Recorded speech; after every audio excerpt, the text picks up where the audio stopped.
Selamat siang, kami dari kelompok 1 yang beranggotakan saya Chelsea Yani Sribina Brubangun dan rekan saya Florentina Sagala, Anissa Azara dari Munte.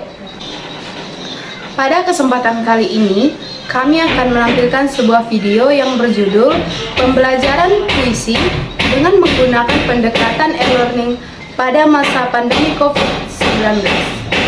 Video ini dibuat untuk memenuhi tugas dari dosen pengampu, Ibu dosen Dr. Anda Rosdiana Siregar MPD dengan mata pelajaran Strategi Pembelajaran Bahasa dan Sastra Indonesia. Kami dari Prodi Pendidikan Bahasa dan Sastra Indonesia, jurusan Bahasa dan Sastra Indonesia, Fakultas Bahasa dan Seni, Universitas Negeri Medan. Kali ini kami akan menggunakan pendekatan e-learning yang memiliki kelebihan dan kekurangan, baik bagi guru dan murid secara umum. Hal itu akan kami jelaskan secara sederhana, yang akan dijelaskan oleh rekan saya, Florentina. Adapun kelebihan dari pendekatan e-learning ini, yang pertama, dapat diakses dengan mudah. Yang kedua, biaya lebih terjangkau. Yang ketiga, waktu belajar yang fleksibel. Dan yang keempat, wawasan yang luas. Sedangkan kekurangan dari pendekatan e-learning ini yaitu yang pertama itu ada terbatasnya penggunaan jaringan internet, yang kedua pemborosan dana karena pembelian pada paket kuota itu membutuhkan dana yang cukup besar, yang ketiga itu tidak semua murid dapat membeli alat untuk mendukung pembelajaran berlangsung. Baiklah, kami akan mengimplementasikan strategi pembelajaran dengan pendekatan e-learning dengan materi puisi. Selamat menyaksikan. Selamat siang. Selamat siang.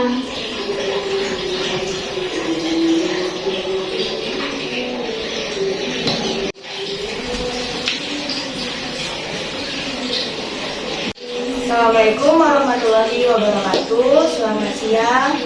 Selamat siang, Bu.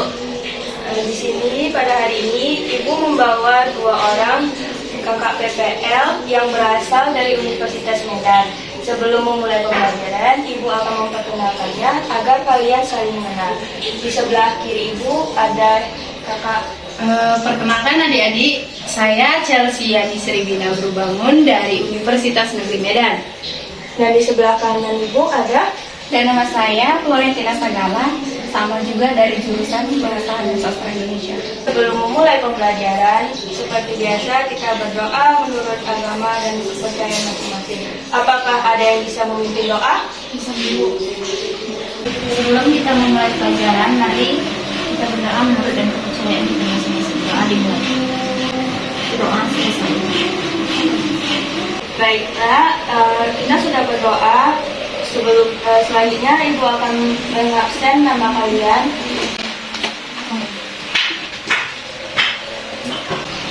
Sebutkan nama. Anjira Putri. Lanjut. Bu. Retna, Bu. Baik, berarti Ananda, Anggi, Rita, dan Lena semua hari ini hadir dalam pembelajaran Bahasa dan Sastra Indonesia.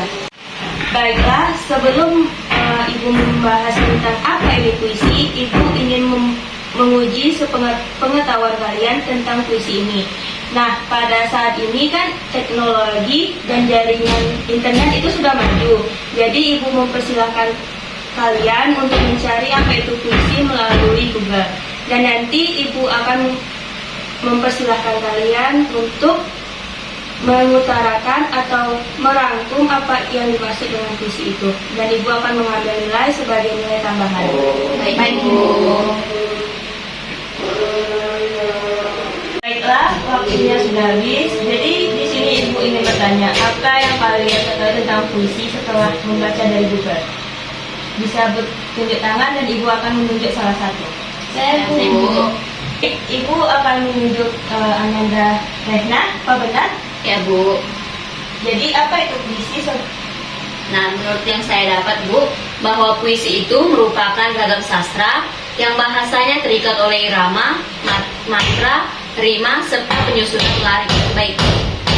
Nah, jadi apa yang Ananda Rehna katakan itu sudah benar. Jadi untuk mengapresiasi, mari kita aplaus untuk saudara Ananda Rehna. Selanjutnya, Ibu akan menjelaskan apa itu puisi. Jadi pada PPT yang sudah Ibu kirimkan melalui Google Classroom itu sudah ada Ibu paparkan mengenai puisi. Jadi pengertian puisi ini terdapat beberapa pemahaman, baik itu dari Kamus Besar Bahasa Indonesia, pendapat umum ataupun pendapat ahli. Namun pada PPT ini Ibu mencantumkan pengertian puisi menurut pengertian Kamus Besar Bahasa Indonesia atau yang biasa kita kenal KBBI, di mana puisi itu merupakan ragam sastra yang bahasanya terikat oleh irama, matra, rima, serta penyusunan lain dan bait. Dengan kata lain, puisi ini merupakan gubahan di dalam bahasa yang bentuknya itu dipilih dan ditata secara cermat. Materi apa yang Ibu ucapkan tadi ada di Google Classroom yang PPT itu dan kalian dapat melihatnya. Untuk materi selanjutnya itu kita akan membahas tentang puisi lama dan puisi baru. Apakah kalian ada yang mengetahui apa itu puisi lama dan puisi baru? Tidak, Bu. Nah, sebaiknya kita akan mendengarkan penjelasan dari kakak-kakak PPL yang mereka akan menjelaskan maksud dari masing-masing puisi tersebut.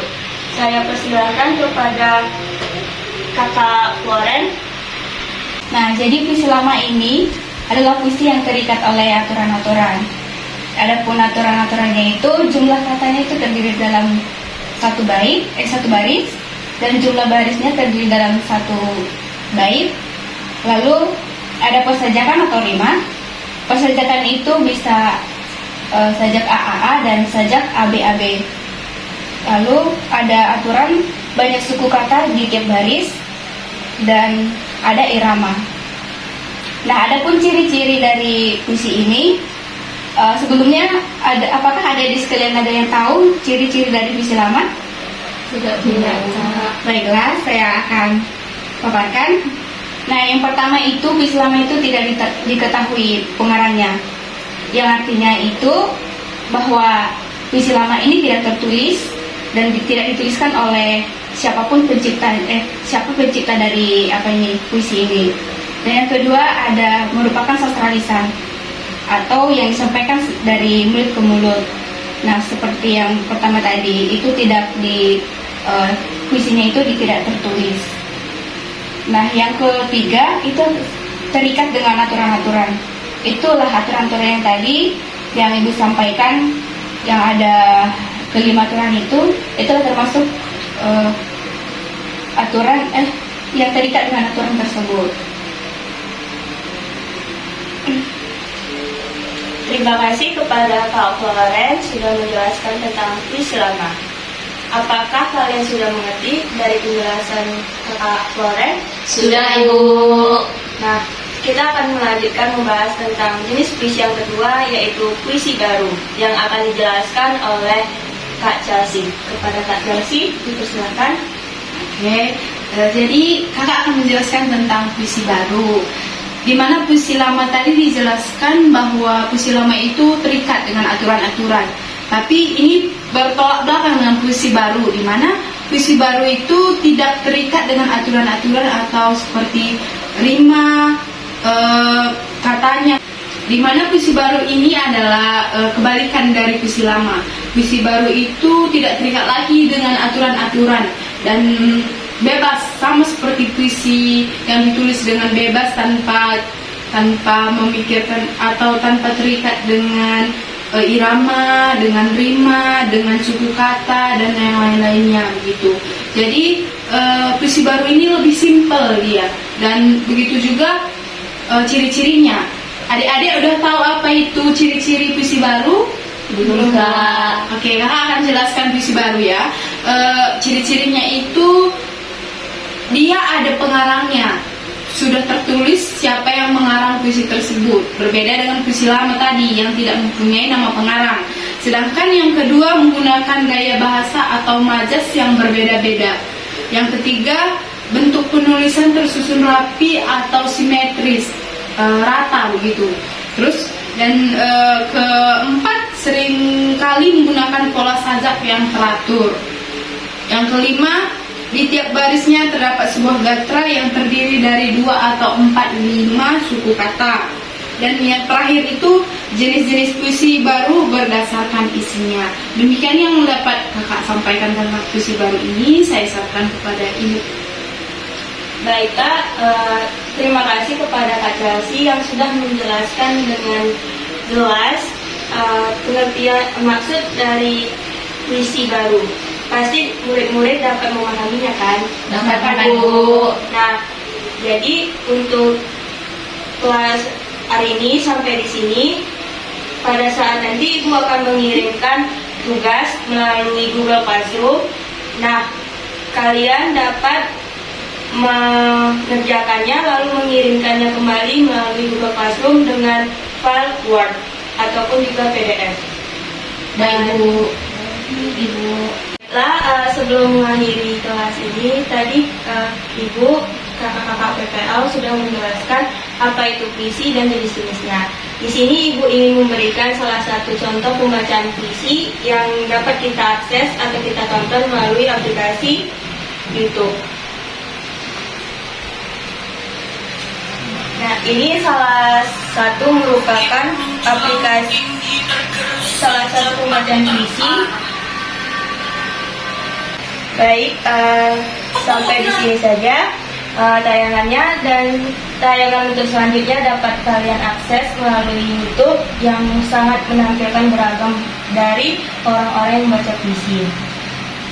Terima kasih sudah mengikuti kelas hari ini. Tetap semangat, jaga kesehatan, dan sampai jumpa di kelas selanjutnya. Sampai jumpa, Bu. Demikianlah video kelompok 1 mengenai implementasi strategi pembelajaran tentang materi puisi dengan pendekatan e-learning pada masa COVID-19. Selama pembuatan video ini terdapat beberapa kendala, yaitu di mana ada pembangunan rumah sehingga terdapat suara-suara yang ribut dan membuat kami susah untuk melakukan take video. Kami sadar video ini masih memiliki kekurangan dan masih banyak kekurangan, sehingga kami memohon maaf, dan semoga video ini mampu memberikan inspirasi atau penonton bisa mendapatkan manfaat. Terima kasih sudah menyaksikan video dari kelompok 1.